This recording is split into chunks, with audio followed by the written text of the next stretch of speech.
ہندوستان اور پاکستان کے درمیان تعلقات خوشگوار ہو گئے ہیں، لیکن جہاں تک اصل سرزمین جو ہے، جو بنیادی وجہ ہے ساری صورتحال کی، وہ کشمیر ہے۔ وہاں کوئی تبدیلی دیکھنے میں نہیں آ رہی۔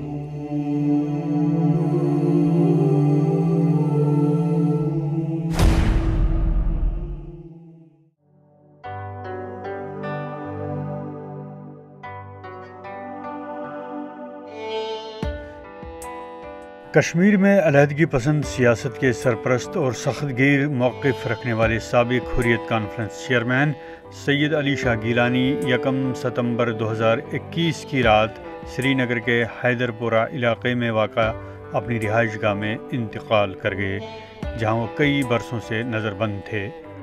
حکام نے ان کی رحلت پر ممکنہ عوامی رد عمل کے پیش نظر کشمیر کے بیشتر علاقوں میں بندشیں عائد کیں اور مواصلاتی نظام جزوی طور بند کر دیا۔ سید علی شاہ گیلانی نے ایک رکن اسمبلی سے لے کر سخت گیر علیحدگی پسند رہنما کا سفر کیسے طے کیا، اس پر ایک نظر ڈالتے ہیں۔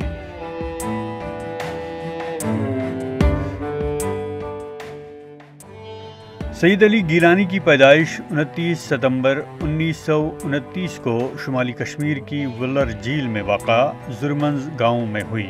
انہوں نے ابتدائی تعلیم سوپور سے حاصل کی اور بعد میں اورینٹل کالج لاہور سے مزید تعلیم حاصل کی۔ گیلانی کا انتقال 5 اگست 2019 کے بعد کشمیر میں علیحدگی پسندوں کے لیے دوسرا بڑا المیہ تصور کیا جاتا ہے، اور بعض مبصرین کہتے ہیں کہ کشمیر میں علیحدگی پسندی یتیم ہو گئی ہے۔ گیلانی ہمیشہ علیحدگی پسند نہیں تھے۔ 1987 تک انہوں نے متعدد بار اسمبلی اور پارلیمانی الیکشن میں حصہ لیا۔ وہ جماعت اسلامی کی ٹکٹ پر 1972 اور 1977 کے اسمبلی انتخابات میں سوپور حلقے سے ممبر اسمبلی بنے، جبکہ 1987 کے متنازع الیکشن میں وہ مسلم متحدہ محاذ کے امیدوار کی حیثیت سے اسمبلی میں پہنچے۔ انتخابی عمل میں گیلانی کی شرکت 1989 تک جاری رہی، جب کشمیر میں پاکستان کی پشت پناہی سے مسلح شورش کا آغاز ہوا۔ انہوں نے اس وقت احتجاجاً اپنی نشست سے استعفیٰ دے دیا اور اس کے بعد ہونے والے تمام انتخابات کا بائیکاٹ کیا۔ عام رائے ہے کہ 1987 کے اسمبلی انتخابات میں بڑے پیمانے پر دھاندلیاں ہوئی تھیں جو عسکریت پسندی کا موجب بنی۔ گیلانی 1993 میں علیحدگی پسند پلیٹ فارم کل جماعتی حریت کانفرنس کی بنیادی ایگزیکٹو کونسل کے رکن بنے۔ میروائز عمر فاروق کی قیادت میں بننے والی حریت کانفرنس میں پیپلز کانفرنس کے عبدالغنی لون، اتحاد المسلمین کے مولوی عباس انصاری، لبریشن فرنٹ کے یاسین ملک اور مسلم کانفرنس کے عبدالغنی بٹ بھی شامل تھے۔ 23 سیاسی اور سماجی تنظیموں پر مشتمل یہ اتحاد کشمیر کے علیحدگی پسندوں کی پہچان بن گیا۔ بعد میں 1997 میں گیلانی اس اتحاد کے چیئرمین بن گئے۔ گیلانی نے تاہم حریت کانفرنس سے 2003 میں علیحدگی اختیار کی۔ ان کا کہنا تھا کہ اتحاد کے لیڈروں نے 2002 کے اسمبلی انتخابات کے دوران، جب وہ جیل میں بند تھے، الیکشن مخالف مہم نہیں چلائی۔ انہوں نے پیپلز کانفرنس کے رہنما سجاد لون پر الزام عائد کیا کہ انہوں نے الیکشن میں پراکسی امیدوار کھڑے کیے تھے۔ سجاد لون نے اگرچہ گیلانی کے الزامات کو اس وقت مسترد کر دیا، تاہم بعد میں وہ مین سٹریم سیاست میں باضابطہ طور شریک ہوئے اور کئی الیکشنز میں حصہ لیا۔ وہ 2014 کے اسمبلی انتخابات میں بی جے پی کے حلیف بن گئے اور ریاستی کابینہ میں بھی جگہ پائی۔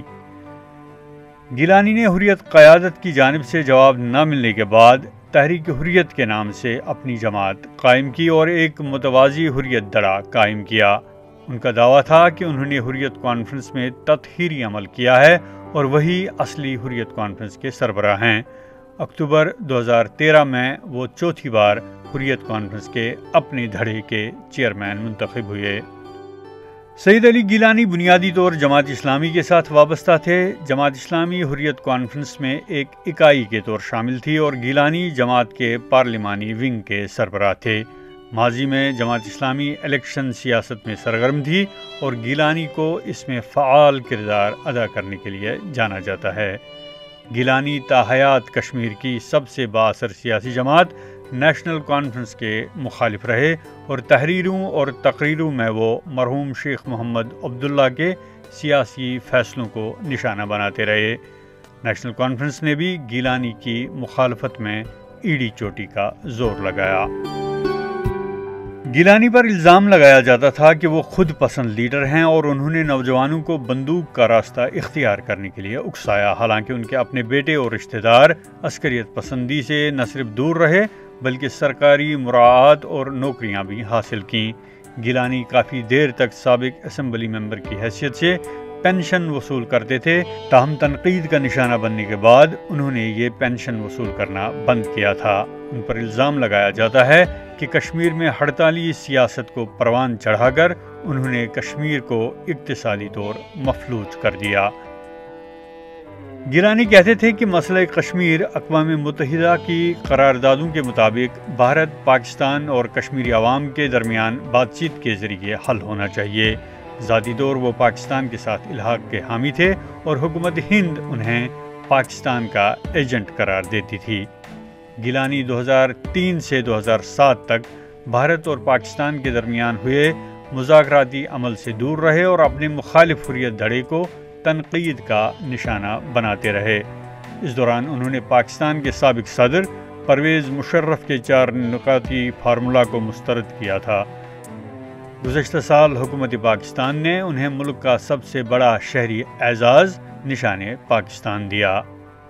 کشمیر میں 2008، 2010 اور 2016 میں ہوئے عوامی مظاہروں کے دوران گیلانی علیحدگی پسندوں کے سب سے بڑے لیڈر کے طور ابھر کر سامنے آئے، لیکن 2019 میں مرکزی حکومت کے وسیع کریک ڈاؤن کے بعد علیحدگی پسندوں کا قلعہ تہس نہس کیا گیا، جس سے گیلانی اپنے گھر تک ہی محدود ہو کر رہ گئے۔ گیلانی نے 30 جون 2020 کو اس وقت سب کو حیرت میں ڈال دیا جب انہوں نے خود کو حریت سے الگ کر لیا۔ انہوں نے اپنے نائب محمد اشرف صحرائی کو قیادت کی ذمہ داری سونپی، جو کئی ماہ قبل جموں میں زیر حراست فوت ہو گئے۔ گیلانی کئی امراض میں مبتلا تھے۔ سن 2003 میں رانچی کی ایک جیل میں انہیں گردوں کے کینسر میں مبتلا پایا گیا۔ ان کے دل میں پیس میکر لگا ہوا تھا اور وہ سینے کے انفیکشن کا شکار تھے، جس کی وجہ سے انہیں سانس لینے میں دشواریاں ہوتی تھیں۔ گیلانی کے رشتہ داروں کے مطابق خانہ نظر بندی کے دوران ان کی یادداشت کافی حد تک متاثر ہو گئی تھی۔ سید علی گیلانی گزشتہ 3 دہائیوں سے کشمیر کی سیاست کے اہم کردار تھے۔ حکومت ہند نے بھی کئی بار ان کے ساتھ رابطہ استوار کرنے کی کوشش کی۔ 2016 میں ان کے گھر میں ایک پارلیمانی وفد بھی بھیجا گیا، لیکن انہوں نے بات کرنے سے انکار کیا۔ مستقبل میں گیلانی کی عدم موجودگی سے کشمیر کی سیاست کون سا رخ اختیار کرتی ہے، یہ دیکھنا کافی دلچسپ ہوگا۔